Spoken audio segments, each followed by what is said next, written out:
Welcome to the Nerd Party.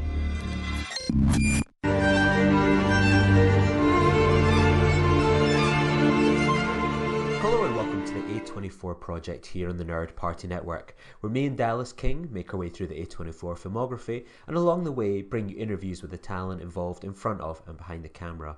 In this episode, I'm joined by Kaye Brownlee-France, who plays the lab technician in the award-winning Minari. Kaye shares with us her experience working on Minari, starring on stage, and giving us a great insight into the industry in Oklahoma and much more in this really fun interview. Thanks so much to Kaye for joining me. It was a real pleasure to chat with her, and I hope you too enjoy this episode.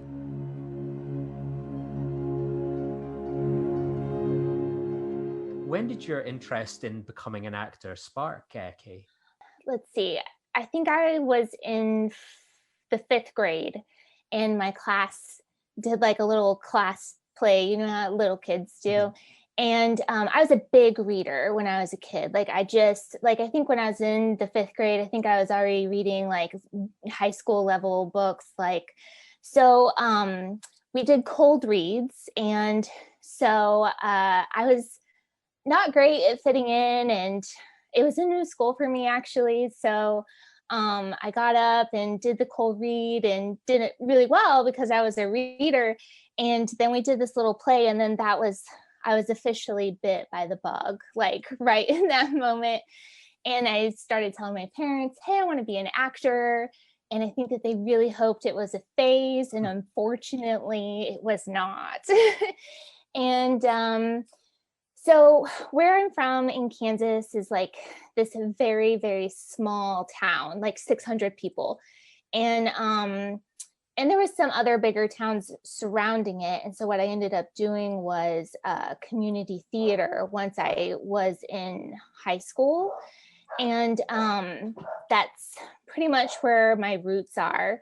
And so I started doing theater, and then, high school came to an end, didn't know what I was going to do with myself. I don't even think I really realized that I could go to school for performance. Mm-hmm. And I ended up going to a university called Pittsburgh State, and I went for singing. I mean, I was also a singer because I did mostly musicals, and it just wasn't a good fit at all. And then I found out that there was an amazing theater program at Wichita State University in Kansas.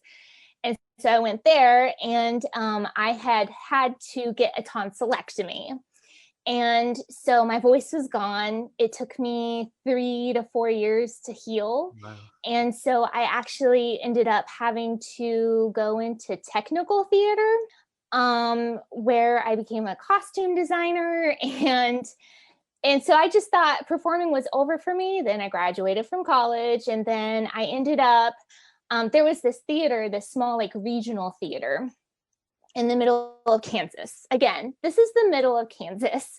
Nobody would ever assume that you could work as a performer or in the arts there. Mm-hmm. And Wichita, in my brain, is also kind of like a cement hole. There's not a whole lot there. It's a aviation industry is really big there. But they have I don't know what the number is now, but I think at the time there was probably 11 to 12 regional theaters, which means that you could get paid for working. It wasn't like community, it wasn't volunteer. And there was one that I was in love with this theater. They had a live band. The shows that they picked were great.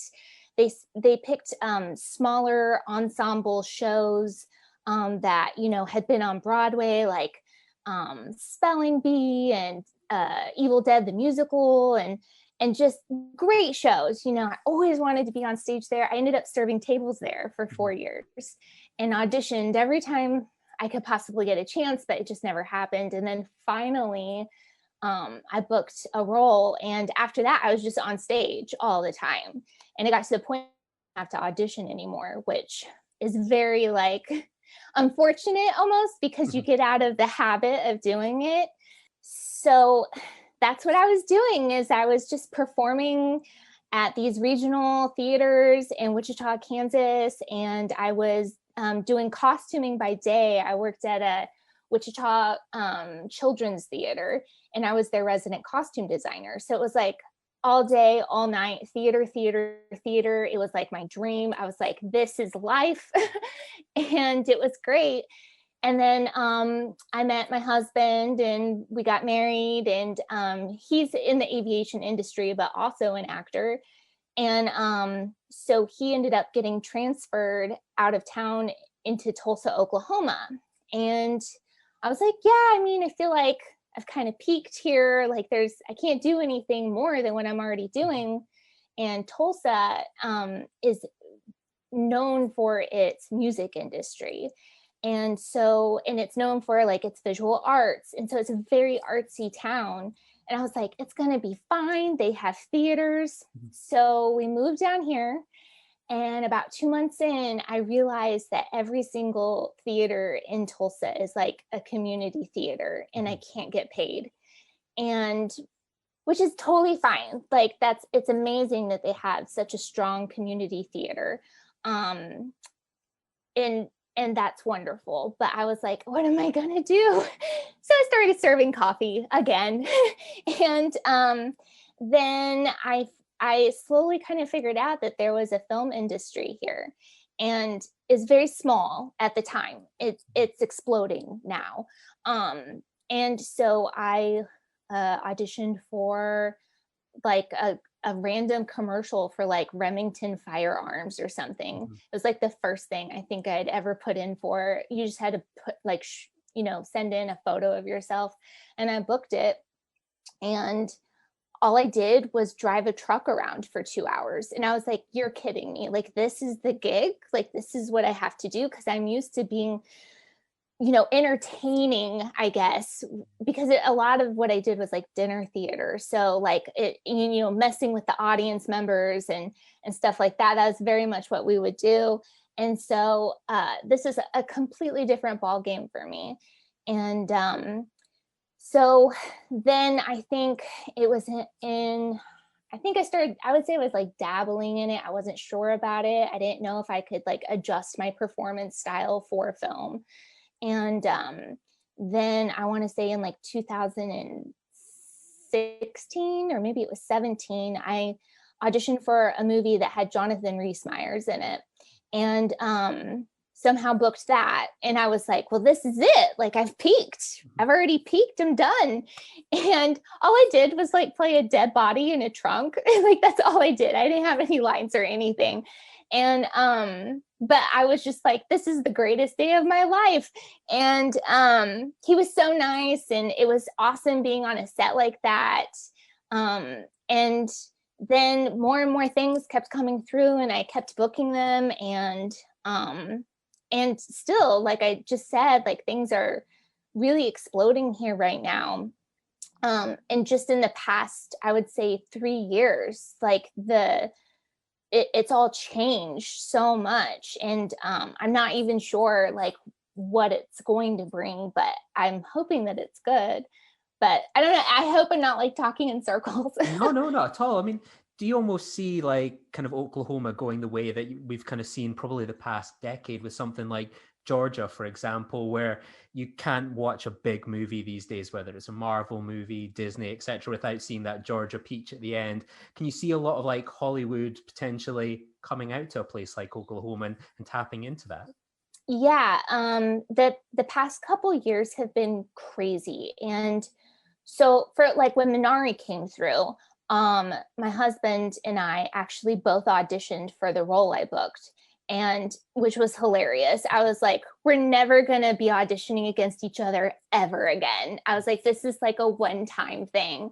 And so we were like, being pretty playful about, oh, if I get it or if I get it. But really, there was a line out the door. I was like, neither of us are going to book this.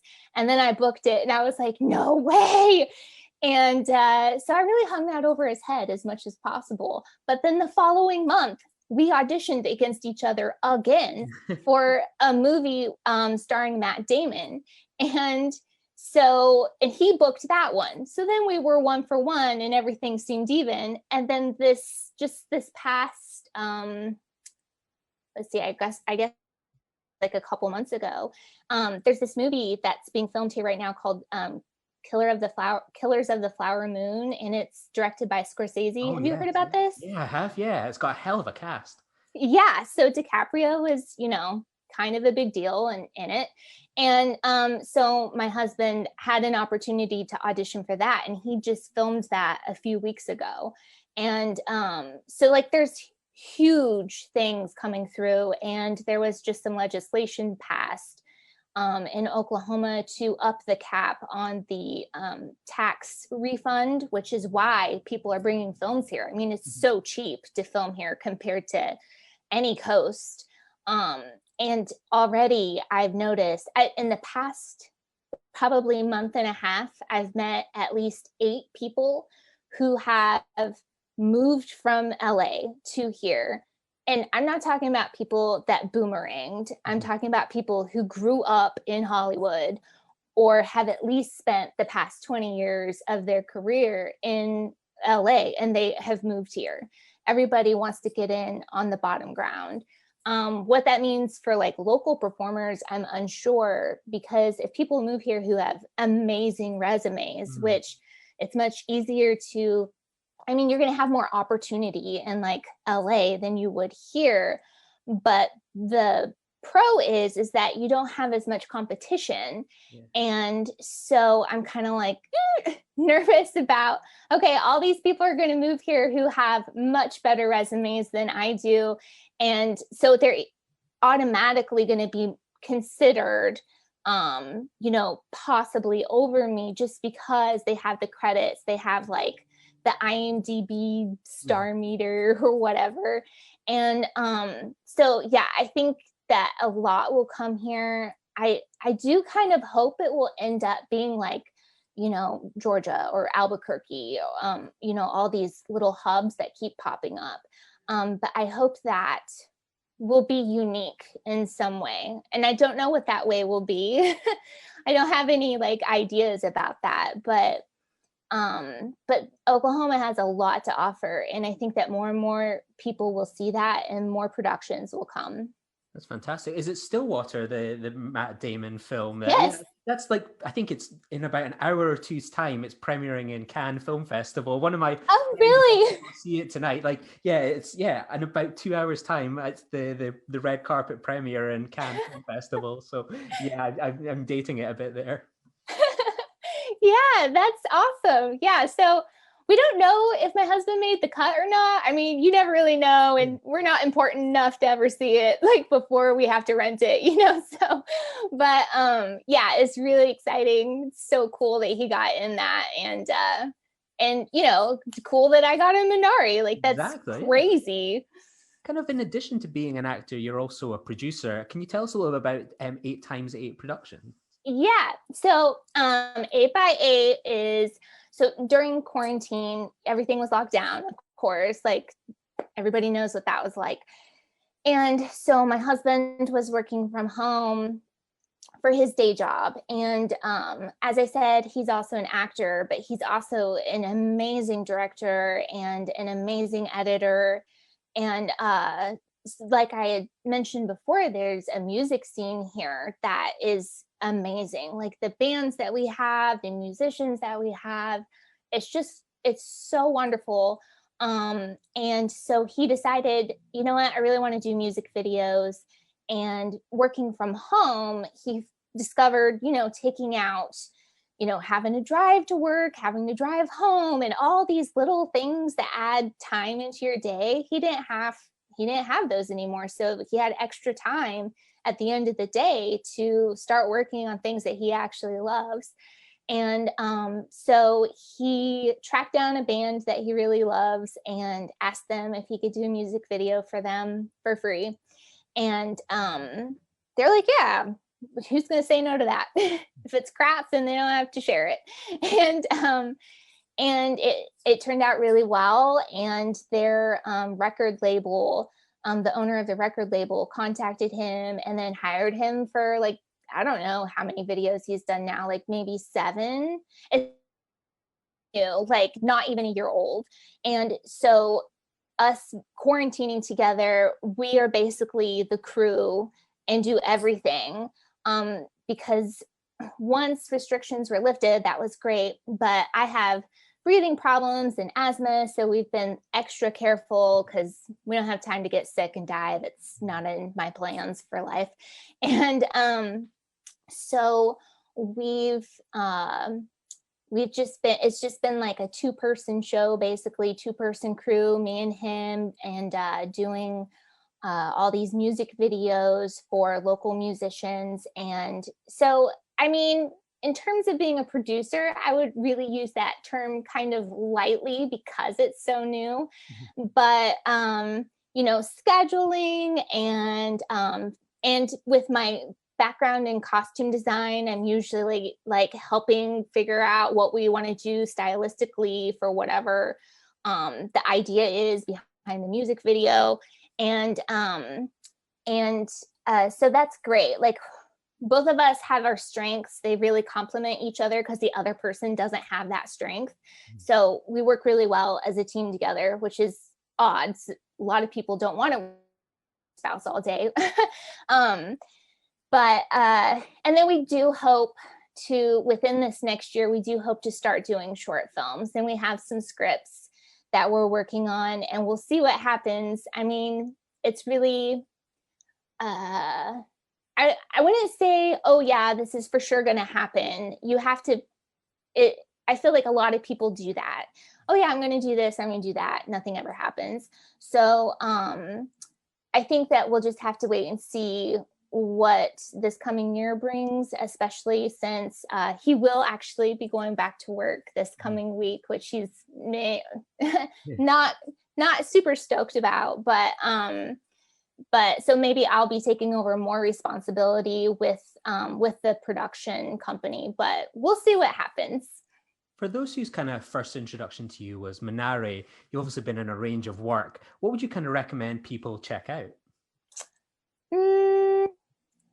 Well, I may be having a film. I don't know if you guys have like a Lifetime type thing over there. Yeah. Okay. So I just wrapped a film about, I think like a month ago now. And it's called Murder and Matrimony, but the title may change once it's bought, if it's bought. And so that should be pretty fun. I played like the dumb friend, which fits me perfectly. I've always played like the dumb blonde on stage. That was like my forte. I haven't done a lot of like funny type characters on screen. And so I've always been worried about if that will like transfer over or not. But yeah, it of course it's not supposed to be funny, but she is kind of like the stupid one. But so that should maybe hopefully be getting bought. We'll find out in the next couple months. And let me see. I was able to be in a music video that my husband directed, which, you know, is obvious nepotism, but we also couldn't afford to pay an actress, so I did it for free. And he's actually hoping to submit that to some film festivals. The music video turned out wonderful, and the musician's name is Jesse Aycock, and he is so gifted and so talented, and I could watch him play guitar for days, like, and just such a sweet soul, just such a kind, like calm. His like presence is like just calming. And so I would say that was probably one of my favorite music videos that we worked on. And we got to tell this wonderful story. And, you know, it actually kind of reminded me of a ghost story. Like it wasn't the exact same idea, but it had hints of it, I would say. And so I should send you the link so you can check it out. But it was probably my favorite thing that I've done because I already knew the director. I trusted people that I was around. And that's one of the weird things about film is, like, especially around here, you're most likely going to be booking day player roles. And so you get thrusted into this atmosphere and this environment that's completely foreign to you. Like, not that I'm not used to having a camera there or, you know, having ADs run around, but I feel like every single set has its own culture. And so you never know what you're going to be faced with. Like the culture on Minari was so amazing. It was the calmest, like most even feeling set I've ever been on. I was actually a little thrown by it because I'm used to a little bit more chaos, and there's always like some sort of like upset, like something's going wrong, but none of that was happening on Minari at all. And when I showed up to set, Lee was like, oh my gosh, just thank you so much for doing this. And I was like, what are you talking about, dude? Like, thank you for having me. And he was just so gracious and grateful and amazing. And it was just, it was so great. And almost, like I said, it almost took me aback a little bit. I was like, what's happening? Are you all like drinking tea like all day to be calm? Like what's happening? So yeah. That sounds awesome. When did you first sort of hear about the opportunity for Minari? How did that kind of come along? So I think I just got a casting call from my agent, and I knew the casting director by this point. I had auditioned for him several times, and so I was like, and the auditions were in Tulsa, which is actually very odd. A lot of the auditions, this casting director is actually based out of Norman, Oklahoma, which is 2 hours away from Tulsa. So I usually have to drive 2 hours to go audition. And so it was in Tulsa. So I was super pumped about that. And I was like, yes, I will definitely audition for this. And I showed up with Justin, my husband. And like I said, there was a line out the door because everybody was excited, of course, because Steven's name had been talked about. Everybody knew that he was in it. Everybody's obsessed with The Walking Dead. Mm-hmm. So everybody was there. And I kind of looked at the line and I was like, oh my gosh, this is a cattle call. There's like no way. And so I kind of went in and I was like, I'm just going to say these lines. Like, there's just no way. And so I was completely shocked when I booked it. I really couldn't believe it. And I was like, okay, this is it then. I guess I'm going to do this. And I really had like an internal struggle about whether or not I should read the script when they sent me the script. I, of course, wanted to scan through it and make sure I wasn't missing any other scenes that I could have possibly been in for whatever reason. Obviously, like my role was super minor. But I decided to go ahead and read it. And by the end of it, I almost started to panic because I was like, this is like a passion project. This is a personal story. All these things that I didn't realize before, like hit me in the face. I was like, oh man, I think that this is going to be a big deal, like a really big deal, because it was like tangible. It was like palpable, like the story. I'd never read a script like that before in my life. And it was so moving. And so I got really nervous when I got on set because I was like, oh, I don't want to mess up this guy's movie. But like I said, everybody was super sweet and it was fine. But, you know, and I listened to the podcast that you did with Esther, and I was like, you know, she talked about how she creates a backstory for her characters, no matter how minor. And I would say that I tend to do that too, especially if the scene were to have anything in it like that would pertain to like that person's culture or like what's happening in the scene. But for things like, you know, lab tech or other like day player stuff that I've done, you kind of think about that character as somebody who's like going about their day. They just want to get their stuff done and go home. And so I didn't do any of that type of work for this because, you know, this is like humdrum, usual stuff that my character would have done. And but it was awesome. Alan, the kid, he was hilarious. I've never met a child that is so like no nonsense, like just he's like, oh, here I am, we're gonna do this, all right, let's go. And so it was a very unique experience, and I'm really grateful that I had the opportunity. It still is kind of crazy that I was able to be a part of something that had such a huge impact. And it was wonderful to see it nominated for so many awards. What was that kind of first day like on set? Was it like an early morning? Did you have to get there early to get all kind of prepared to be turned into the lab technician? No, I think I had to be there like probably around 11 o'clock. So it was like a late day. Like that's late to me. I was like, okay, I get to sleep in. Like I don't have to worry about traveling because it was like shooting here in downtown Tulsa.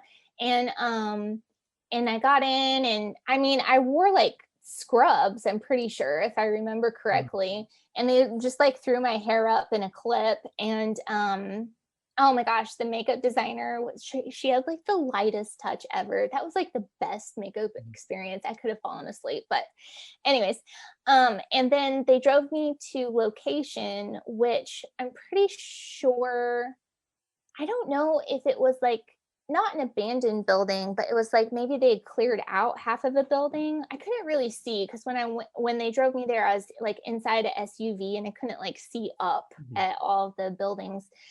And they had brought in all of these like 1980s hospital machines, and which I absolutely love that. Like I love anything that's taking place in like the 1920s to like the 1980s. Like that's my jam. And so that was super fun. And it was so hot. It was so hot that summer. And I just like looked at the cast, knowing how hot it was and knowing that they were, I mean, I just read the script. I knew that they had outdoor scenes and they were all out in a field, like for the majority of the shoot. And I'm like sitting there looking at them like, you guys must just be so grateful to be inside today. And I was so grateful that my scenes didn't happen outside. And I just was like, I was just like, it's so hot. It's so hot. I cannot imagine the suffering you guys are going through to make this film. And, that's what they talked about a lot, that it was just so hot. And I can't imagine how overheated they had felt, because Oklahoma summers are really nasty. And so, yeah. And then let's see, then we shot, and they invited me to stay for lunch, which was very sweet. I mean, I could have just gone home. And again, you're kind of like in a foreign like space, like you don't know, like, how everybody is on set and how everybody is like connecting. And I somehow or another ended up first in line for lunch, which nobody wants to be that person. And of course it was me, like the day player who nobody knows who I am. So I like sat at a table and I was like, gosh, this is kind of humiliating. I should probably just go home. And here comes Steven, and he comes and he sits down next to me and is like, hi, how are you? And was just so welcoming and so nice, and like included me as like a part of the crew and the cast and crew, which is really amazing, because that doesn't happen very often, especially if you're a day player. I mean, you're just kind of there and people are like, oh, hi, nice to meet you, see you. And so I thought that was just a really wonderful thing for him to do. He's obviously just a sweet person. And like I said, I mean, everybody was so considerate and kind. There's so much tension that's building in the film before you're seen, and that's very much a tipping point. Obviously, you've read the script and you've got the full context of what's happened. Was it a challenge to almost be ignorance is bliss, where you're going around your day job, well, there's so much awkwardness within that room that we're all feeling, whereas you're just there, just doing your job, happy as Larry? Yes. Well, then my first take, this was my mistake, and this is why I probably shouldn't have read the script until afterwards. My first take, I was like emotional. I didn't mean to be. It just happened because I knew what was happening.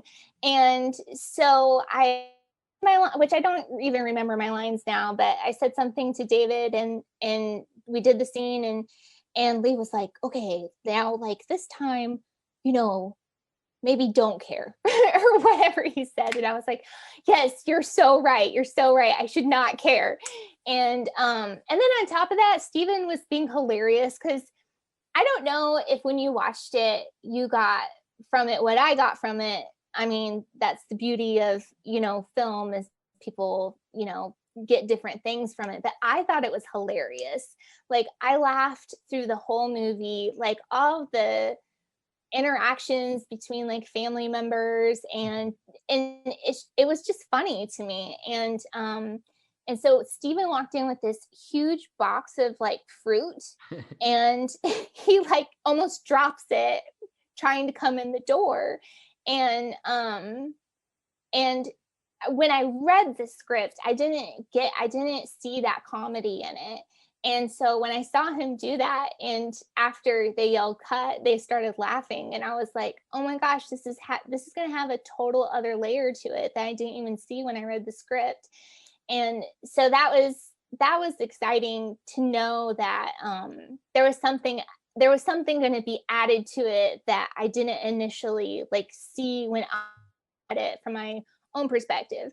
And so yeah, it was kind of a challenge.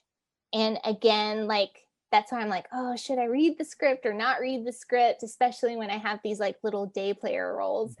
But yeah, it's such a wonderful movie. Like, I can't even tell you. It's just so amazing that I got to be a part of it. I agree with you about it being funny. Like, I talked about it with someone recently, where the first time I watched it was like the end of last year, and then I watched it at a film festival in February, but it was all like on a laptop screener because you couldn't watch it on the TV or anything like that. And it was like, this was a really good film, very emotional. And then a couple of weeks ago, it finally came to the UK in terms of cinemas. And then when you watch with an audience, people are laughing along a little bit. It's going, oh, I didn't realize that bit was funny at home. But then when you're with like a crowd and so on, and now when I probably watch that scene back again, I do remember him sort of like, his hand just sort of drops a little bit with the box coming through. So that's going to add an extra layer for me. Yeah. There's just so much hilarity to it. And the relationship between the grandma and the family was so funny. Like, her performance was so stellar. Like, I couldn't get over it when I finally saw it. And I've only watched it once. We rented it, I forget what platform we rented it through, but whenever it was available to rent, I was like, we have to watch this. Like, I kind of have to know what I did.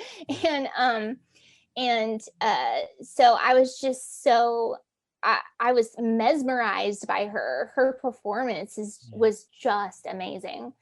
Some of the script from your scene has actually been cut down. Like, I'd read the script online that there's a bit more interaction between you and David and Anne. Was that sort of like, it's one of those things, like, it's nice when you sort of, Anne can sometimes feel like she's kind of that extra person of the family. She's not getting as much attention as her little brother, but it's nice that your character seems to kind of include her in kind of the discussions and how she's feeling about everything going on. Was that a little bit frustrating that your kind of scene had just been cut down that little bit? No, because, you know, when it comes down to it, it's about the whole, right? And so many movies have like, we could talk about the scenes that have been cut from movies for hours. And there was some movie that Adrian Brody did. I can't remember what it was. And he like went over into the jungle and was filmed for months, and they completely cut him out of the entire movie. Do you know what I'm talking about? Yeah. Okay. So, and I don't know what happened with that, but like, if I were to feel like pangs of, oh man, you know, my stuff got cut, I think about that, because I'm like, that dude's entire performance got cut out of the movie. His entire performance. Yeah, it was the Thin Red Line, I think it was. Yeah, I think you're right. And so it's just like, what serves the story, you know? And so it's quite possible that interaction maybe didn't fit into the story, or maybe it slowed things down too much. Whatever the reason, maybe I was horrible, who knows? Whatever the reason, it didn't serve his story. And so I never get upset about being cut or getting cut down or anything like that, because at the end of the day, I mean, we're trying to tell a story. We're story makers and storytellers, and that's what's important. And so, yeah, I mean, ego is important as an actor. You have to have a little bit of it. Otherwise, you have to sell yourself. Otherwise, nobody's ever going to put you in anything. But at a point, you have to let go of that and remember like the bigger picture and what you're doing. I wonder if it's when I was kind of watching it again earlier, having sort of read the script and thinking, oh, there's this fuller scene.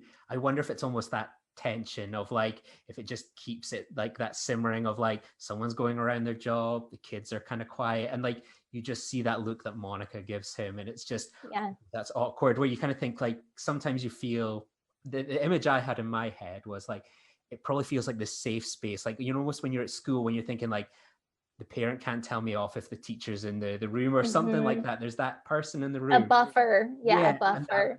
Buffer is probably just really keeps it kind of thin and keeps the tension up. That was maybe my interpretation.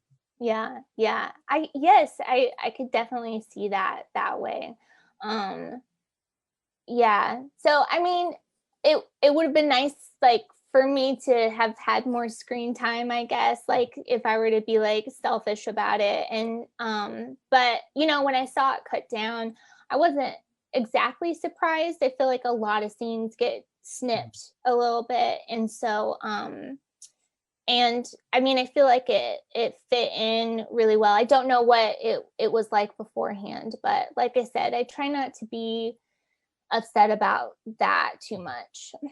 You're lucky as you've got a kind of scene with almost the full house of the family. What were your kind of memories of working on the scene with your scene partners? You've got Stephen Yen, you've got Yeri, you've got the kids. Mm-hmm. Yeri was like so quiet. I don't think that we said one word to each other. She was very like focused. She was very like I would assume that she was in character and just keeping a steady line of that, which I completely understand. The kids were just being sweet and goofy and silly, and just could slip right into it. Like as soon as they said action, like Alan was just like in it and totally fine. He went from laughing and giggling and being goofy to, and I was like, oh my gosh, this kid, he's like way better than me, and he's like 6. And then Steven, he was mostly out of the room, honestly, when I was shooting, until he comes in at the end. But he was wonderful to work with. I mean, he was very like, I use the word gracious, which I'm pretty sure I've overused that way too much in this interview.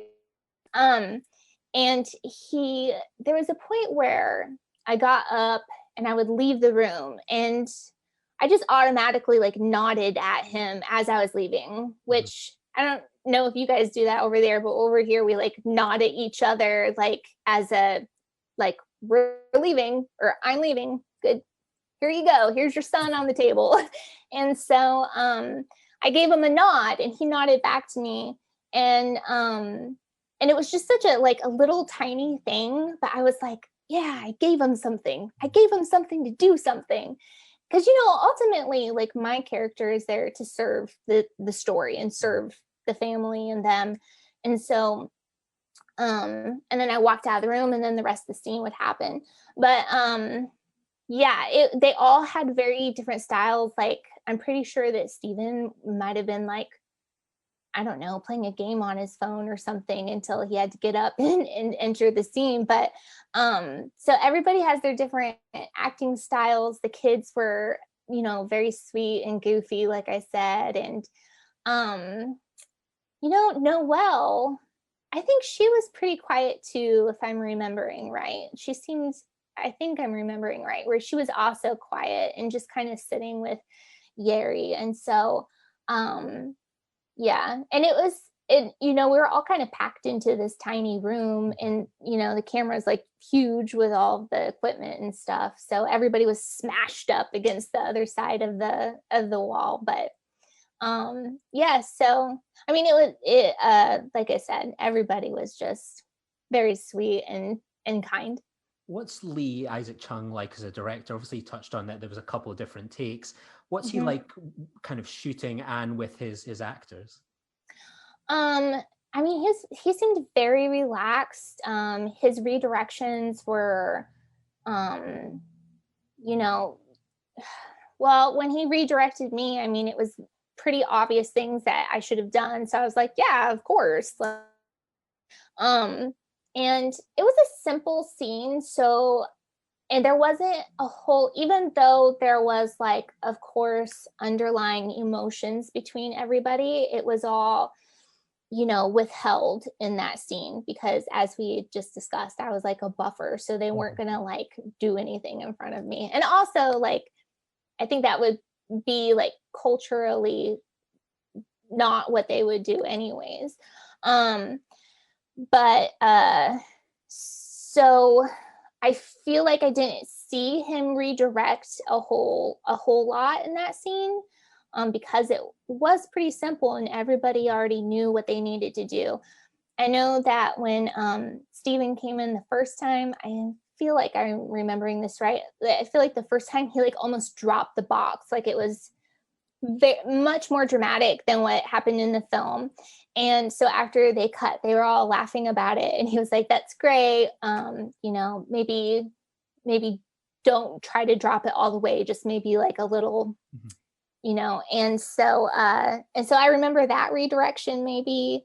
And which, really, isn't that amazing if you think about all the little things the actors do and how natural they make it look, and when it's been so planned and like nitpicked, it's just so crazy. That was a tangent, but no, that's what we love about trying to do this podcast, is it's like those little scenes where you think like, what goes on into a couple of minutes of a scene? How do people get there? What happens within it? Like, there's so much to always mind. Yeah. Like, you always see it with, you can have a Lord of the Rings where it's like, oh, we did this and we built this. But what happens in those smaller, intimate scenes? Yeah. You get there. What's the inspiration? What's the direction? What are the people's stories? Mm-hmm. Yeah. I mean, I think that we must have shot it for like maybe an hour at the most. I mean, with all the different coverage. But which it's such a short scene. Like, I feel like a lot of people who don't do film don't understand how much goes into like scenes. It's insane. You spend weeks doing one scene and it will be like a 2-minute scene. But so I think that we maybe shot for an hour, maybe an hour and a half. It's so hard to remember. I haven't even really thought about it for such a long time. And I got to do like little things like practice with I guess it was like a ultrasound type machine that I had, and put the goop on them, and which was kind of gross, honestly. And Alan was like, "Oh," I was like, "I know it's not the greatest, but it's fine." Wiping it off of them and figuring out where you're looking. I mean, obviously I'm not a lab technician. I don't know anything about anything medical. So, and that's kind of one of the fun things, is that you get there and you can be like, I personally get pretty nervous and, about like, what am I going to be doing? I really like, and that's the theater actress in me, is I'm used to having weeks of rehearsal. And so if something goes wrong on stage, I know how to work around it because I know where I need to get, like I know my end position. And in film, it's not that way at all. You show up on set and they're like, here's your squeezy thingy, and here's this thingy, and here's some napkins, and you just have to like figure it out. And I mean, so yeah, you'll do like a quick rehearsal or like a short rehearsal, but it's not anything where your body has time to get like muscle, if that makes sense. Yeah. And so that is something that I still struggle with in terms of film, is how do I just like relax and chill out and just let things happen. It's not like I've never held something in my hand before, even though it does feel weird. So that was kind of cool. But like I said, I'm also into like period things. I don't know if 1980s would be considered period, like a retro time period, but it's really kind of cool being able to be exposed to that. Like I did one of the first things I ever did was Wildlife. Great film. I really enjoy that film. That's a heartbreaking film as well. Yeah. And I was just an extra on that. And but I was just taken with everything on that set. Like they had all these cans, like mid-century labels on them, and they like transformed half of a grocery store.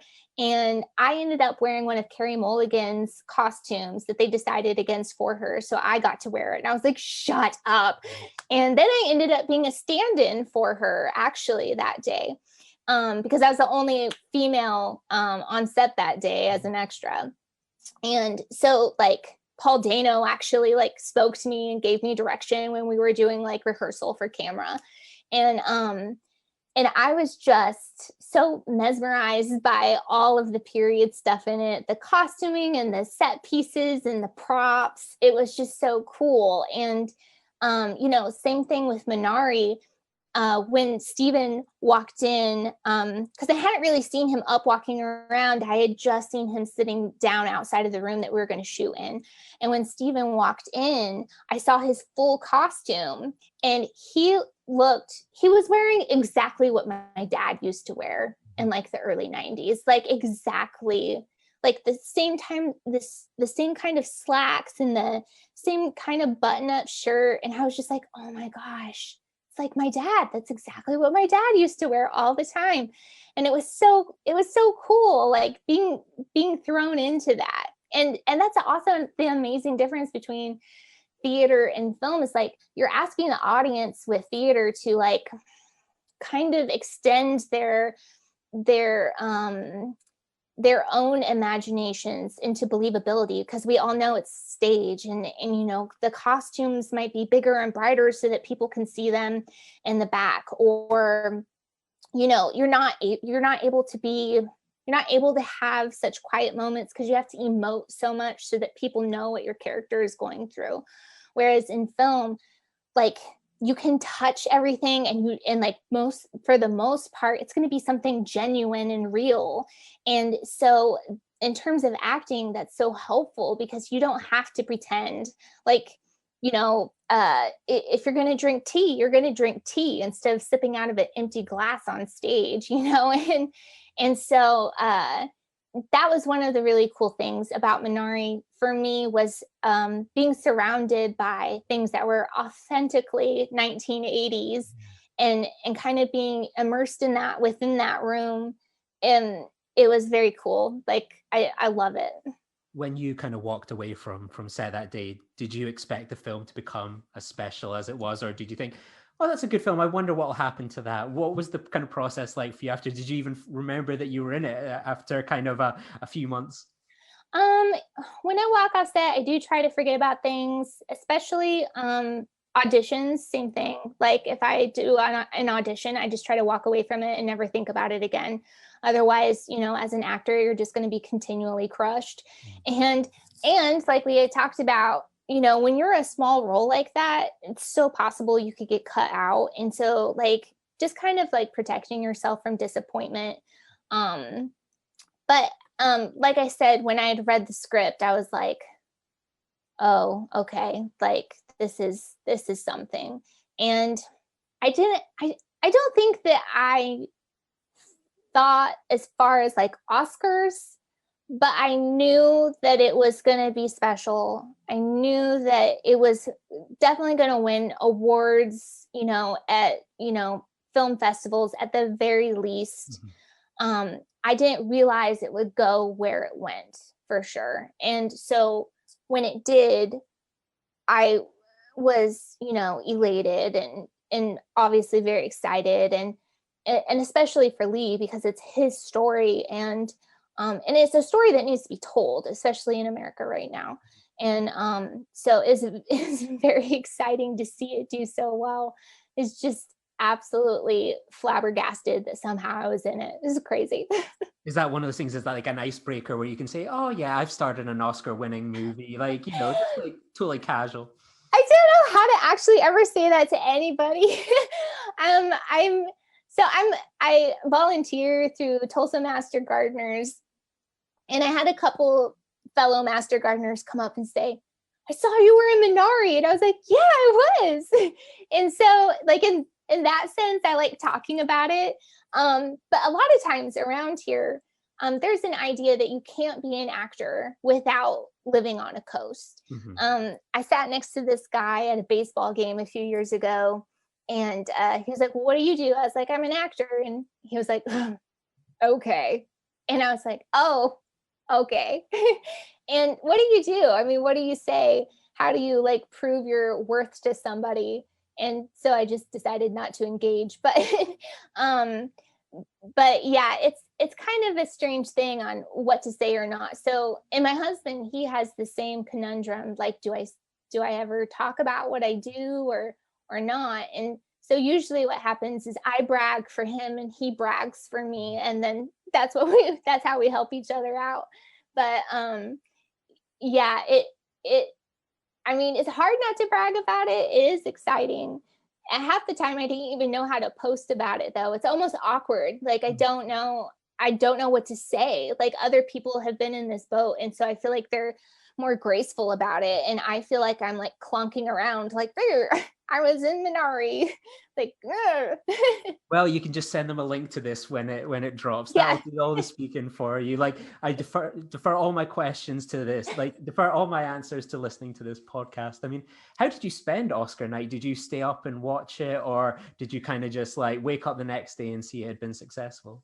I just waited till the next day. I'm not like super big into the award shows. Like, and I think what happened is the past couple years, I realized how much goes into winning those awards and being nominated for those awards, and how really political it is. And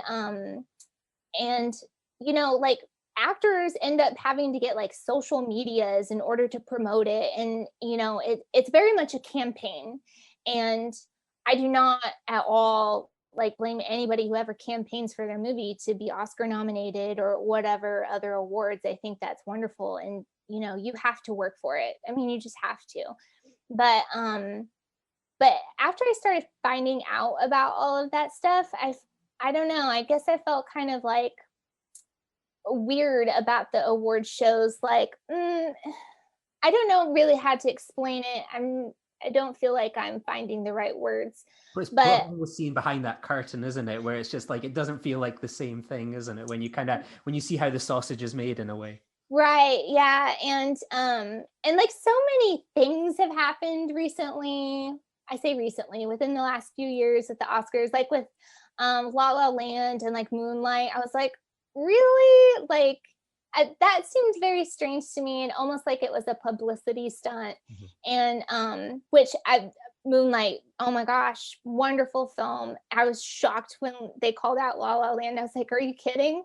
And so, but that, like, stuff like that, it just seems very odd to me. So I guess I would say I'm like suspicious. Yeah. I'm suspicious of these things, but it is exciting. And I was so happy that it was nominated, and that Yun, yes, that's how you say her name, that she won. I mean, that was so well deserved. I was like, yes. I mean, I really wanted her to win. I was excited to like see the list and excited to see what had happened. But yeah, I just kind of quit watching the award shows. I don't know what that says about me. Like, but I think most people have tended to switch off. I don't watch them either. I'll just catch the highlights the next day. Yeah.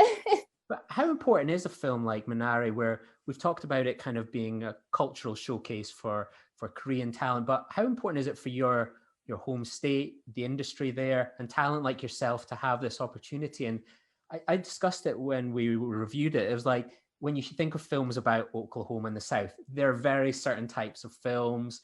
They're, you know, they always kind of tend to go down a certain route, a caricature almost.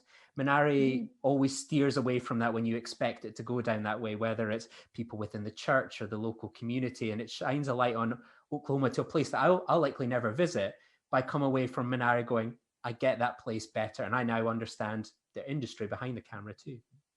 Well, I feel like that the importance of it has already been shown. I feel like I said, Killers of the Flower Moon is here. And I feel like the exposure that Oklahoma film industry has gotten from Minari in itself is going to bring more people here. And then you have these follow-up films like Stillwater coming out, right? That I don't think that the majority of that was actually shot here. I think it was shot overseas. But I mean, there was a big chunk of it that was shot here. And same thing with Killers of the Flower Moon. And I feel like all three of these films that had big names in them with amazing directors, like that is going to skyrocket, you know, incoming projects, I feel like, that are, you know, produced and backed out of bigger cities like LA. Or, you know, Georgia. And with the tax rebate actually in Oklahoma, the rule is, I don't want to misspeak here, but I feel like it's 30% of the cast and crew have to be Oklahomans. Yeah. So, I mean, we have rules so that people don't just come and the work from your local residents. And that's how we're going to end up getting cast in these movies, is because of that regulation.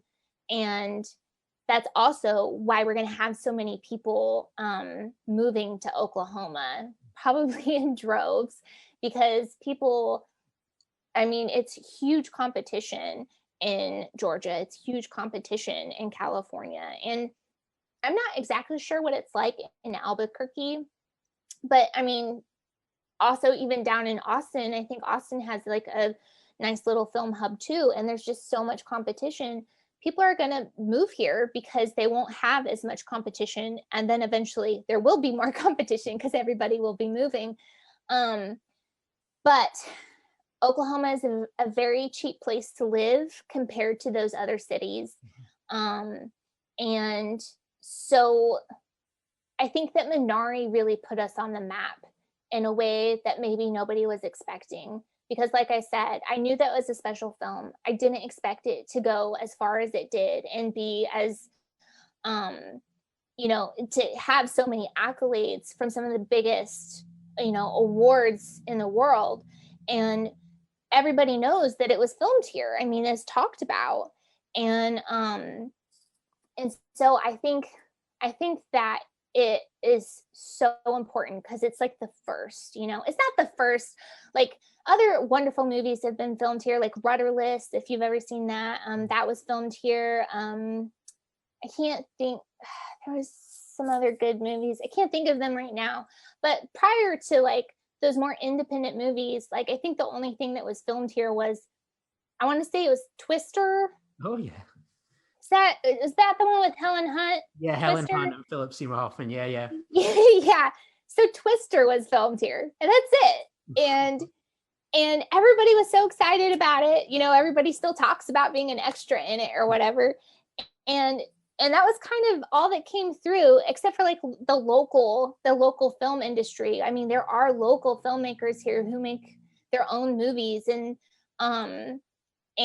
it's gotten bigger and bigger and bigger. One of the first things that I ever did was I was like a featured extra on this movie called Jurassic Games, which is exactly what it sounds like. It's like a crossover of like Jurassic Park and the Hunger Games. and I think its target audience is actually like the Asian countries, and and so this company in Oklahoma City, they make these movies, and they're like a CGI company. I can't remember the name of it right now, which is terrible. But they're bigger and bigger and bigger, and every time I turn around, they're making another movie, and I think that they're just going to get more and more work because of they're an established CGI company. And so the more production moves here, the more I feel like they'll use those resources, those local resources, instead of sending it off to LA or New York to especially like things like color grading and things like that. If we have them here, I think people will use them because it's so much more affordable to live here that our rates are automatically going to be lower because our houses don't cost $1.5 million for like a 4-bedroom. So I mean, I can only guess what's going to happen. It's not like I have any sort of like crazy knowledge, or I can predict. I'm not like a scientist that can predict what's going to happen with the socioeconomic status of the film industry here in Oklahoma, but just observing it and seeing what's happening. I mean, like I said, I've already met at least 8 people who have moved from a larger city to pursue their film careers, and they already have film careers. They're already established. So I believe Haley, I want to say her last name is McFarlane. She was in Lie to Me and the first Conjuring movie. And I believe that she was originally from Oklahoma, actually, and then moved as a young child, like maybe 7 or 8, to LA. And she's returned just because, I mean, it's a smart thing to do right now. There's a lot of film that's going to be coming through and not as much competition. So if I lived in LA or New York or even Austin, I would probably be like, maybe I should move to Oklahoma right now. Seems like a smart move. Absolutely. Obviously A24 distributed Minari and produced it. Have you got any favorite films of theirs that they've been released? Oh yes. I love The Witch. I love A Ghost Story, which, by the way, so your cover for your podcast, is that based on that? Yeah, that's based on that. Yeah, like it's instead of one ghost, it's 2 ghosts. It's 2 so it's like me and with my headphones. Yeah, that's right. Yeah. I love that. Did they do 8th grade? They did 8th grade, yeah. Yeah. So Bo Burnham is amazing. And I love him. Have you seen his Netflix special? I have. That special was just incredible. Heartbreaking. It was so incredible. His lighting design just blew my mind. I can't get over the production of what he did. Like, never mind his performance in it. Like, just the production itself. My mind was blown. And then you add in his performance, and of course, like, you're like laughing and sobbing at the same time. But White Woman's Instagram is a hell of a catchy song. Like, it has been on non-stop, and I think some of my friends are now incredibly self-aware after hearing that song. Yeah, I have some friends that were like, I feel attacked, and I was like, and you should. I was like, I think I might feel attacked too, although I think most of my Instagram is like my dog, like flowers. But yeah, and then I would say that my favorite A24 movie would be Midsommar. I have never watched a movie like that landed inside of me like that. Florence Pugh's, oh my gosh, her performance in that. And I related with her character in so horribly dark ways. and yeah, it's a horror film, but I didn't even feel like that at all. I was so mesmerized by her own journey and her own like drama and trauma that she was like trying to move through, that she was stuck in. I almost didn't watch the rest of the film. I just was just so like completely zoned in on her. And And I think that's like one of the wonderful things about those types of movies that A24 produces, because it's like, yeah, we have like all these entertainment parts of our films that, you know, especially like horror fans are gonna love. But then there's these really heavy-handed, like, stories of humanity and like the human spirit, and that is what's always going to draw me in. Especially, I mean, a ghost story, I think I cried for at least an hour after that one. And it's oh my gosh, but Midsummer, man, that one was amazing. Because my dad had passed away not too long ago, and after that, I was his only family member, so I had to deal with everything. And so about a year after he passed away, I obviously hadn't dealt with my grief, and I developed this crazy thing called spasmodic dysphonia, which is actually why I'm kind of hoarse today. And basically my muscles and my vocal cords like completely tense up. It's almost like they're in a spasm. And it had gotten to the point where I couldn't swallow food, and I couldn't breathe half the time. And so it was a mess. I was like a wreck. I got really sick. I thought I was going to die before I finally got diagnosed, because it's like this kind of rare thing that nobody knew what was wrong with me. And so watching Florence Pugh like choking on her grief, like I was like, I've done that. I know what that is. I know exactly what that is. And she like does it through the whole film. And it was like watching myself. Like it was amazing. And that's like just one of the amazing things of film, right? Is like we just find these people and these situations that we can relate to in very unexpected places. Absolutely. Or we see things from like a character's perspective where like originally you won't like them, but then you find out more about them, and then you're like, oh yeah, I probably shouldn't judge people, you know, based on like their outward behavior, because that's probably not what's really going on. For people that wanted to stay up to date with any of like your news or developments, where's the kind of best places to follow you online? Oh, probably my Instagram. If anything's usually going on, I'll post there. Of course, I mean, I feel like a lot of people like post really heavily about what they're doing, and I almost feel like that's bad luck in a way. And so like I have a couple big things happening later this week, like tomorrow, and sci-fi related, but that's all I'm going to say about it. And I really want to post about it. I really want to say what it is, but you know, nothing's for sure yet. So fingers crossed. Awesome. But yeah, whenever I complete a project, that's usually when I will post about it, is when it's officially starting to be advertised. And so usually on my Instagram, which is Kaye Brownlee-France, I think that's my handle, is just my full name.